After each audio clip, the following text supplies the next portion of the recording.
महाशिवरात्रि का दिन जो कि भगवान शिव का सबसे ज़्यादा खास और सबसे प्रिय दिन है, जो कि आज के दिन है यानी कि 1 मार्च को। तो दोस्तों आज के इस वीडियो में एक ऐसे खास प्रयोग के बारे में हम आपको बताएंगे जो खास करके स्वयं रावण ही महाशिवरात्रि के दिन करता था। महाशिवरात्रि तो आप जानते ही कि कितना ज़्यादा भगवान शिव का प्रिय दिन है। तो ऐसे में भगवान शिव की खास और विशेष कृपा प्राप्ति के लिए यह प्रयोग भी आपको अवश्य ही करना चाहिए। और रावण तो भगवान शिव का सबसे परम भक्त था और भगवान शिव को ही प्रसन्न करके उसने हजारों सिद्धियां प्राप्त कर ली थी। तो दोस्तों ध्यान से इस वीडियो को देखकर सभी बातों को, सभी प्रयोग को समझ लेना है कि करना किस प्रकार है। लेकिन उससे पहले वीडियो को लाइक करके कमेंट बॉक्स में ओम नमः शिवाय हर हर महादेव लिखे, जिससे शिव जी की कृपा आप पर हमेशा बनी रहे। तो दोस्तों आपको बता दें कि कुछ दिन ऐसे होते हैं जो विशेष होते हैं और इन दिनों का लाभ अवश्य ही उठाना चाहिए, क्योंकि कोई बदनसीबी होगा जो ऐसे दिनों का भी लाभ न उठाए। जिस दिन सभी ग्रह प्रसन्न हो, सभी नक्षत्र फेवर में, तो ऐसे दिनों पर अवश्य ही आपको कुछ खास प्रयोग, खास साधनाएं करनी चाहिए। तो उसी प्रकार की यह मंत्र साधना है या प्रयोग है। जो कोई भी व्यक्ति इस साधना को, इस प्रयोग को खास करके महाशिवरात्रि पर करता है, पूरी रात जाग कर करता है या दिन में सुबह किसी भी समय जब उसे समय मिलता है तब भी कर लेता है, तो उसके 7 जन्म भी बिल्कुल सीधे हो जाते हैं। यानी कि उसके जीवन में कोई भी कष्ट, कोई भी समस्याएं नहीं आती है। स्वयं साक्षात भगवान शिव उसकी रक्षा करते हैं। कष्ट तो हर एक व्यक्ति के जीवन में आता ही है, उससे स्वयं भगवान भी नहीं बच पाए, क्योंकि कष्ट को इंसान की परछाई कहा जाता है। लेकिन जिस व्यक्ति के पास स्वयं भगवान शिव का आशीर्वाद हो, तो ऐसा व्यक्ति कष्टों को भी मात दे देता है। कष्ट तो मिलते ही रहते हैं, लेकिन उनसे उबरने के लिए भगवान की कृपा पाना बेहद आवश्यक है। तो दोस्तों इस साधना को, इस प्रयोग को साक्षात रावण करता था महाशिवरात्रि पर भगवान शिव की कृपा पाने के लिए। तो आप इस प्रयोग को सुन लें। इस प्रयोग में आपको केवल एक छोटा सा हवन करना है। बिल्कुल बड़ी आसानी से यह हवन किया जा सकता है, बिना किसी को बुलाए।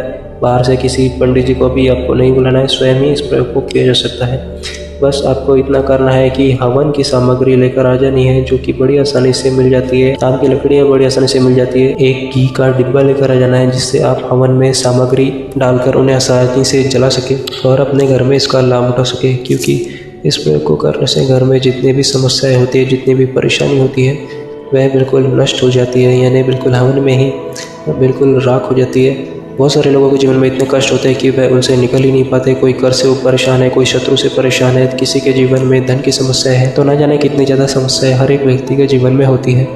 तो चाहे आपके जीवन में कैसे भी समस्या हो, बस इस हवन को आप अपने घर में अवश्य ही कर ले। जितनी भी नकारात्मक ऊर्जा आपके घर में छुप कर बैठी है और षड्यंत्र रची है जिससे आपको परेशानी हो रही है, तो सभी नकारात्मक ऊर्जाएँ बिल्कुल ऐसे डर के भाग जाती है कि उस घर की ओर मुड़कर नहीं देखती है।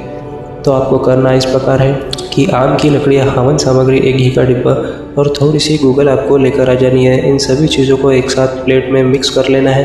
आम की लकड़ियों को कपूर की सहायता से जला लेना है और थोड़ी सी शक्कर भी उस हवन सामग्री में मिला लेनी है। अगर आपके जीवन में धन की समस्या है, कर्ज की समस्या है, यानी कि धन बहुत अधिक प्राप्त करना चाहते हैं, तो आपको शक्कर मिलानी है। लेकिन अगर आपके जीवन में शत्रु की समस्या है, तो ऐसे में आपको लौंग उस हवन सामग्री में मिलानी है। अगर दोनों ही समस्या है तो शक्कर और लौंग दोनों ही मिलाई जा सकती है। वही दूसरी ओर अगर पितरों का साथ, कुल देवी का, कुल देवता का साथ आप प्राप्त करना चाहते हैं, तो काले तिल उस हवन सामग्री में आपको मिलाने हैं। इन सभी चीज़ों को ध्यान से सुनते रहे।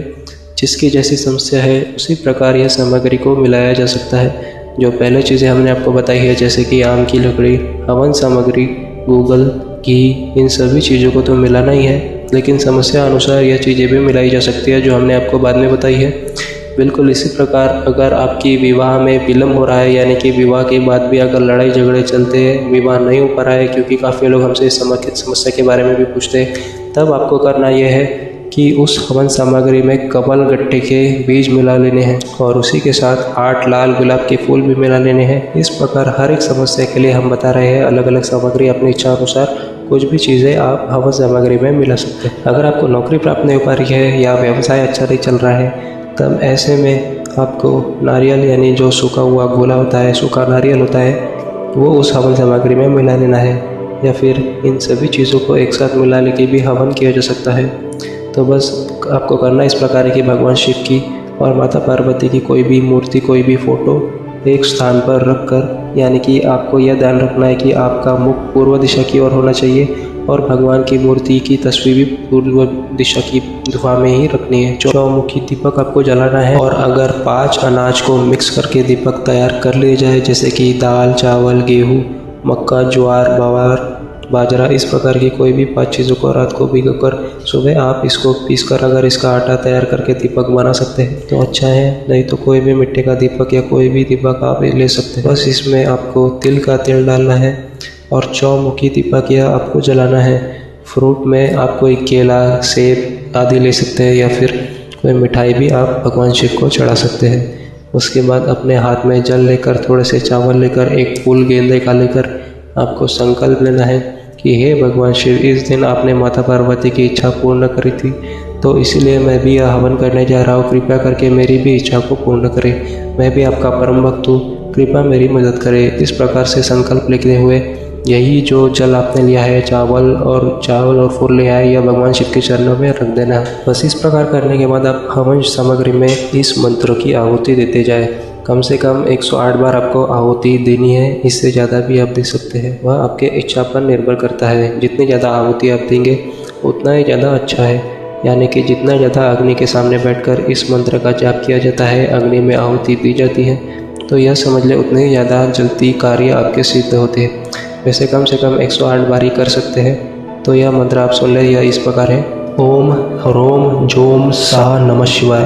बस इस प्रकार इस मंत्र से आहुति आपको देते जाना है। आपको यह भी बता दें कि काफ़ी बार ऐसा भी होता है कि इस हवन को करते करते कुंडलिनी जागृत हो जाती है, बल्कि काफ़ी लोगों को तो ऐसे लाभ प्राप्त होते हैं इस हवन को करने से, इस प्रयोग को करने से। जैसे कि अगर उनके चक्र में कोई भी गड़बड़ होती है, क्योंकि जैसा कि पिछले वीडियो में भी हमने आपको बताया है कि इंसान के शरीर में 7 चक्र होते हैं और जब तक वह बैलेंस नहीं होते तब तक उसके जीवन में समस्याएं चलती है। तो इस हवन को करने से उसके संपूर्ण चक्र बैलेंस होते हैं। और जो लोग एडवांस साधक है, जो पहले से ही साधना कर रहे हैं, कोई ना कोई कुंडलिनी की कोई मंत्र की साधना कर रहे हैं, तो इस प्रयोग को करने से उनकी मंत्र साधनाएं भी सिद्ध होती है, उनकी कुंडलिनी भी जागृत हो जाती है। तो मात्रा एक प्रयोग को कर लेने से अनगिनत लाभ महाशिवरात्रि के दिन प्राप्त होते हैं। इस प्रकार जब आप 108 बार मंत्र का जाप कर लेंगे तो बस उस हवन को जलने दें, यूं ही जलने दें, जिससे इस हवन की जो धुनी है वह पूरे घर में आपके फैल सके। बल्कि आपके आस पड़ोस के जो लोग रहते हैं, अगर वह आपसे शत्रुता का स्वभाव लगते हैं तो इस हवन को करने से वह शत्रुता का स्वभाव बिल्कुल ही भूल जाते हैं। अब तीसरी चीज़ ये आपको ध्यान में रखनी है कि महाशिवरात्रि पर जब आप इस प्रयोग को, इस हवन को करेंगे, तो उस दिन आपको बिल्कुल भी किसी के लिए गंदे वाणी, किसी को आप शब्द नहीं बोलने, खास करके अपने बड़ों का अपमान नहीं करना है। तो इन सब चीज़ों का ध्यान रखना है। और महिलाओं को भी आप शब्द आप बिल्कुल भी ना बोले। या तो व्रत रख सकते हैं या फिर केवल सात्विक भोजन ही बिना प्याज का, बिना लहसुन का खाया जा सकता है। बस इन सभी चीज़ों को आप आज के दिन स्वयं करके देखें। इसके अगले दिन से ही आप देखेंगे कितना ज़्यादा लाभ आपको प्राप्त होता है। जो भी आपकी इच्छाएं हो, आपको स्वयं पता लग जाएगा कि साक्षात भगवान शिव आपकी रक्षा में जुट गए हैं। इस हवन को करते ही बहुत अधिक लाभ मिलते हैं, जो इस पूरे वीडियो में हम बता नहीं सकते, क्योंकि बताएंगे तो वीडियो बहुत अधिक लंबी हो जाएगी। तो बस आप इतना जान लें कि यह बहुत ही खास और शक्तिशाली उपाय है, इसे आप जरूर करें। तो दोस्तों, हम उम्मीद करते हैं आपको हमारी आज की जानकारी समझ में आ गई होगी। अगर वीडियो अच्छी लगी तो वीडियो को लाइक करके चैनल को सब्सक्राइब करें और इस वीडियो को अन्य लोगों के साथ भी शेयर करें, ताकि उन्हें भी इसकी जानकारी मिल सके। तो ठीक है दोस्तों, हम मिलते हैं आपसे अगली वीडियो में। तब तक के लिए ओम नमः शिवाय, हर हर महादेव।